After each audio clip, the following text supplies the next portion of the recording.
Hello viewers, ये हमारा पाठ है 4 हमारा आहार, कक्षा चौथी की जो नई पुस्तक आई है वीणा उसका। तो फटाफट से कठिन शब्द कर लेते हैं। हमारा आहार कैसा होना चाहिए इसके बारे में मैंने पहले वीडियो में कविता का वाचन करके उसको समझाया भी था, और इस वीडियो में मैं कठिन शब्द और जो भी हमारे हम बच्चों को कॉपी पे जो भी वर्क कराते हैं उस पार्ट से संबंधित वो सारी इसमें एक्टिविटीज़ हैं। और मैंने कुछ भी अतिरिक्त प्रश्न अभी नहीं लिए हैं इसमें, क्योंकि आपकी जो किताब है पुस्तक में ही बहुत अच्छी वर्कशीट दी हुई है पीछे करने के लिए, जिसमें भाषा बोध के प्रश्न भी अच्छे दिए हुए हैं। तो इसलिए मैंने कोई भी अतिरिक्त प्रश्न नहीं लिए हैं, इसमें सिर्फ आपकी पाठ्यपुस्तक से संबंधित प्रश्न ही हैं। तो फटाफट से ले लेते हैं इसके कठिन शब्द। आहार, सब्जी, चुस्ती फुर्ती। कुछ यहाँ पे अगर आप लोगों को स्पेलिंग मिस्टेक दिखती है तो वो टाइपिंग एरर हो सकता है, तो उसे काइंडली चेक कर लीजिए। नेनुआ, नेनुआ का अर्थ तोरई होता है। छक्कर मतलब पेट भर के खाना, मतलब मन एकदम अच्छे से जब भर जाता है तो उसको बोलते हैं छक्कर खाना। व्यवहार, महिमा, अपरंपार। भुंजा, सत्तू, भुंजा का अर्थ होता है भुना हुआ। रोस्टेड, नियमित, वैद्य, हकीम, व्याधि और बीमार। शब्दार्थ ले लेते हैं। पहला है आहार यानी खाना, भोजन। चुस्ती फुर्ती, ताकत और तेजी। नेनुआ, नेनुआ का अर्थ होता है एक प्रकार की सब्जी जिसे तोरई कहते हैं। छक्कर यानी भरपूर मात्रा में। अपरंपार यानी बहुत ज़्यादा। महिमा मतलब गरिमा और महानता। देखिए यहाँ पे महानता में स्पेलिंग मिस्टेक है तो इसको देख लेंगे, महानता नहीं सही है। भुंजा सत्तू, भुने हुए सत्तू का, चने का पाउडर। वैद्य हकीम यानी डॉक्टर। व्याधि मतलब बीमारी यानी कोई परेशानी। अंदाज मतलब तरीका। ढंग का अर्थ भी होता है तरीका या किसी कार्य को करने की विधि। अब आपकी किताब में ये एक चित्र दिया हुआ है और इसी से संबंधित कुछ प्रश्न पूछे हुए हैं।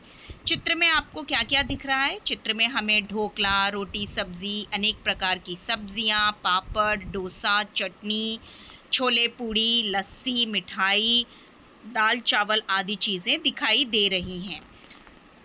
इसमें यदि बच्चों को कुछ अन्य चीज़ें भी दिखाई देती हैं जो मैंने यहाँ नहीं लिखी हैं तो वो उसमें आप ऐड कर सकते हो। आपके लिए आहार क्यों महत्वपूर्ण है? आहार हमारे शरीर को ऊर्जा देता है, बीमारियों से लड़ने की शक्ति देता है और हमें स्वस्थ रखता है।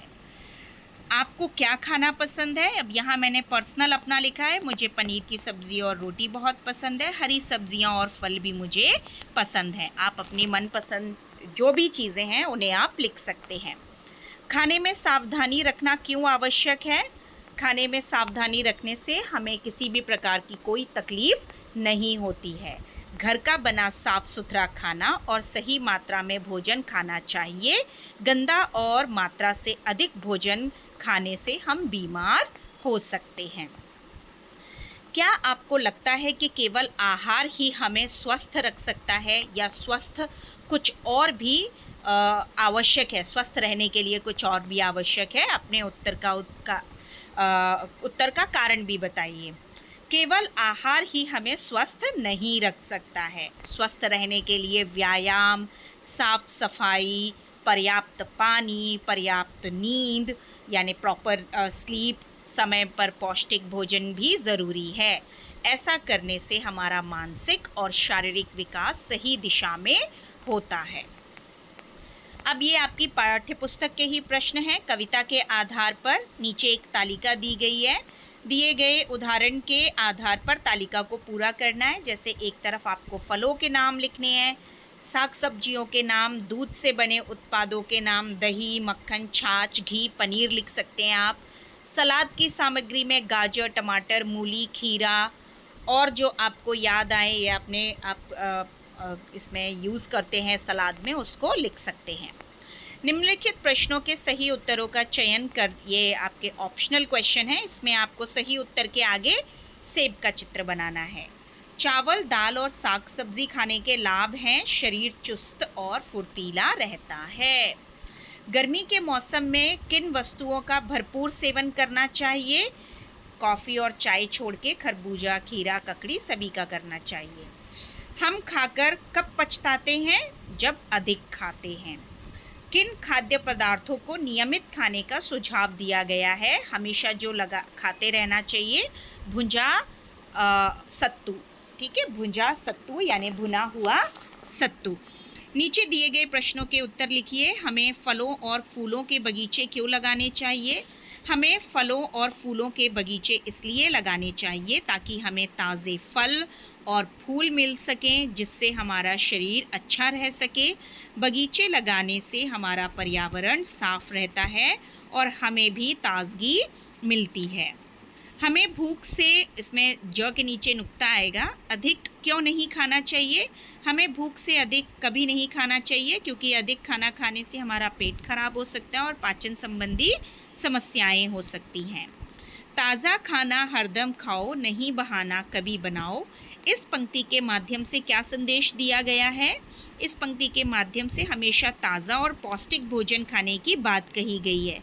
हमें बासी पुराना खाना, फ्रिज में रखा हुआ बहुत दिन, 1-2 दिन पुराना खाना नहीं खाना चाहिए और खाना बनाने में आलस भी नहीं करना चाहिए। भोजन का सेवन किस प्रकार करने की सलाह दी गई है और क्यों? भोजन का सेवन सादा और संतुलित होना चाहिए। अधिक भोजन करने से बचना चाहिए। भोजन पौष्टिक होना चाहिए, जिससे हम स्वस्थ रहें और बीमारियों से दूर रहें। आगे है आपका मिलान कीजिए। कविता की पंक्तियाँ ही हैं। पेट से ज़्यादा जब कोई खाए, खाकर वह पीछे पछताए।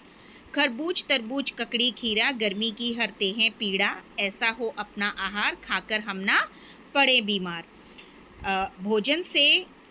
भोजन में हो खूब सलाद, इसका है अपना अंदाज।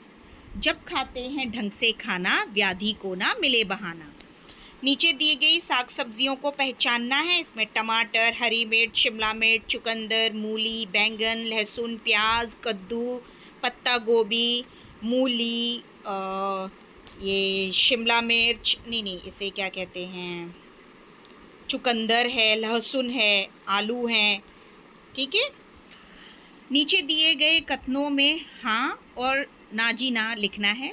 तुम केवल आलू ही लाना, मुझको है बस आलू खाना। ना जी ना, आलू नहीं खाते रहना चाहिए। दूध दही तुम छक्कर खाना, हरी सब्जियां भूल ना जाना। हाँ जी हाँ। तरबूज, खरबूज, ककड़ी, खीरा हरते हैं गर्मी की पीड़ा, खाने पर होती है पीड़ा। ना जी ना, ये गलत लाइन पंक्तियाँ इन्होंने लिख दी हैं। भोजन में हो खूब सलाद, 24 घंटे रखना याद। हाँ जी हाँ। ताज़ा खाना हरदम खाओ, रोग व्याधि को दूर भगाओ। हाँ जी हाँ। अब ये भाषा की बात है। इसमें यहाँ पे क टाइप नहीं हुआ है, आपको विपरीत अर्थ लिखना है। जो जैसे अधिक लिखा है, खाने में सलाद अधिक और तले हुए व्यंजन कम होने चाहिए, तो अधिक का विलोम होगा कम, भूलना का विलोम याद। अच्छी आदतों को भूलना नहीं, याद रखना चाहिए। गर्मी के मौसम में सूती और सर्दी के मौसम में ऊनी कपड़े पहनने चाहिए, सूती यानी कॉटन के। सही समय पर सोइए और सही समय पर जागिए।